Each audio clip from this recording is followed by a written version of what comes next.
اللہ اکبر اللہ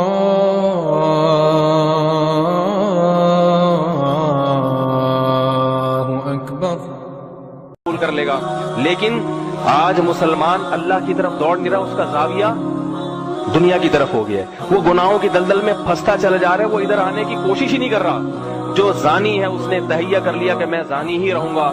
جو شرابی ہے اس نے تہیہ کر لیا کہ میں شراب پیتا رہوں گا.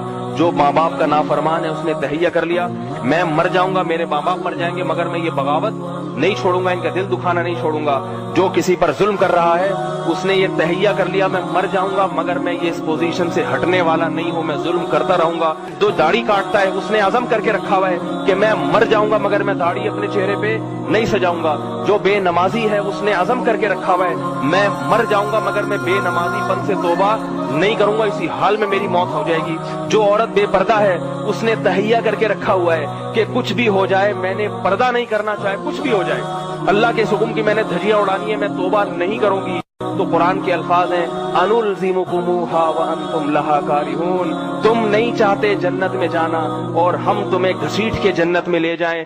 اللہ فرماتے ہیں ایسا نہیں ہو سکتا. تم جہنم کی آگ سے بچنا نہیں چاہتے اور ہماری رحمتیں تم پر ہو ہم پھر بھی گھسیٹ کر لے آئیں، ایسا نہیں ہوگا. پہل تمہیں کرنی پڑے گی، تھوڑی سی رغبت تمہیں دکھانی پڑے گی، پھر ہماری رحمت کے دریا اور سمندر تمہارے اوپر ہم الٹ دیں گے، امڑ دیں گے، بھر بھر کے رحمت بہائیں گے تمہارے اوپر. تمہیں پہل کرنی پڑے گی.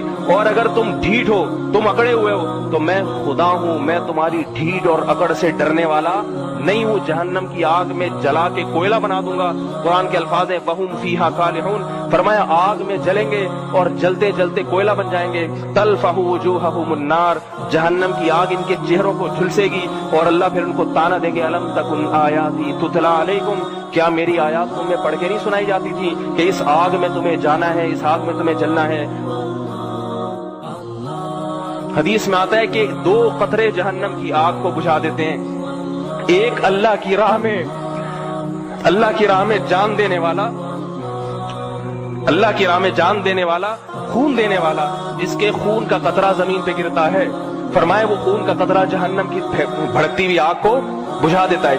اور ایک اس گناہگار کی آنکھ سے نکلا ہوا قطرہ جو اللہ کے خوف سے اللہ کے سامنے 2 آنسو بہاتا ہے. 2 کیا بات ہے کہ اے اللہ معاف کر دے، مجھ سے بڑی غلطی ہوئی، تیرا کھا کے، تیرا پی کے، تیری نعمتوں کے سمندر میں ڈوب کے میں نے زنا کیا، تجھے ناراض کیا.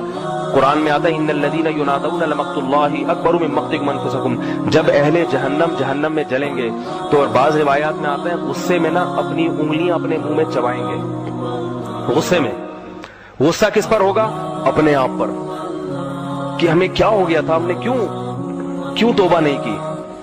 تو اللہ ان سے کہیں گے کہ تمہیں آج اپنے اوپر جتنا غصہ ہے، جب تمہیں ہمارے احکام کی طرف بلایا جاتا تھا، حی علی الصلاۃ کی ندا لگتی تھی، آؤ نماز کی طرف. یہ ندا مؤذن تو دیتا ہے مگر کس کی حکم پہ دیتا ہے؟ اللہ کے. یہ آواز مؤذن کی نہیں ہوتی، حقیقت میں کس کی آواز ہوتی ہے؟ ہر نماز میں حی علی الصلاۃ آ جاؤ، حی علی الفلاح آ جاؤ. پہلے اللہ اپنی عظمت اللہ اکبر، سب سے بڑا میں ہوں، دیکھ لو، دکان بڑی نہیں ہے، بیوی بڑی نہیں ہے، ماں باپ بڑے نہیں ہیں، یہ بڑے ہیں مگر ان سب سے بڑا کون ہے؟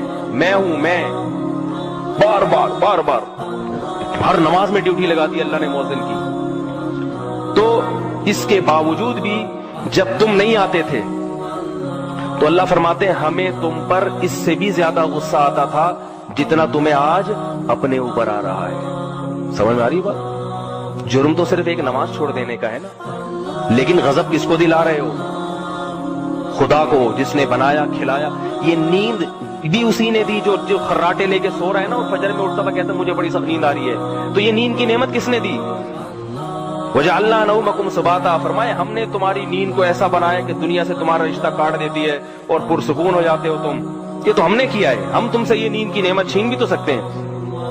تو ایسی نعمت اس نے دی نیند کی، اس کا تقاضا یہ کہ وہ تھوڑی دیر کے لیے بلا رہا ہے تو قربانی دے کے آ جاؤ، فجر پڑھ لو. خواتین صبح بچوں کے اسکول کے لیے تو بڑی متحرک ہوتی ہیں، 4 بجے سے اٹھ جائیں گی، فجر کی نماز میں سوتی رہتی ہیں. جو پکی نمازی ہیں وہ پھر آخر میں 2-3 منٹ پہلے اٹھ کے ہوڑ ہاڑ کر کے 2 فرض پڑھ لیے، نہیں پڑھے قضا ہو گئی. اور جو کچی نمازی ہیں وہ پھر وہ بھی چھوڑ دیتی ہیں. لیکن اسکول کی ٹائمنگ دیکھو، جیسی وین آنے والی ہوتی ہے سب پہلے سے ناشتہ بنا کے ٹفن، بچے کے کپڑے بھی استری، اس میں کوئی یہ نہیں کہتا کہ ایکچولی رات کو ذرا دیر ہو گئی تھی سونے میں. جب سے بالغ ہوئے اذان سنتے چلے آ رہے ہیں، اللہ مہلت دے رہے ہیں، اب توبہ کر لے گا. اگر 100 سال نماز چھوڑ دی، 101ویں سال میں خیال آیا اللہ اب تک تو نہیں پڑھی، اب سے شروع کرتا ہوں، اللہ کہ چل آج سے قبول کر دوں گا، بس پچھلی معاف کر دوں گا، پھر بھی نہیں کر رہا، عزم کیا ہوا نمازی بننا ہی نہیں.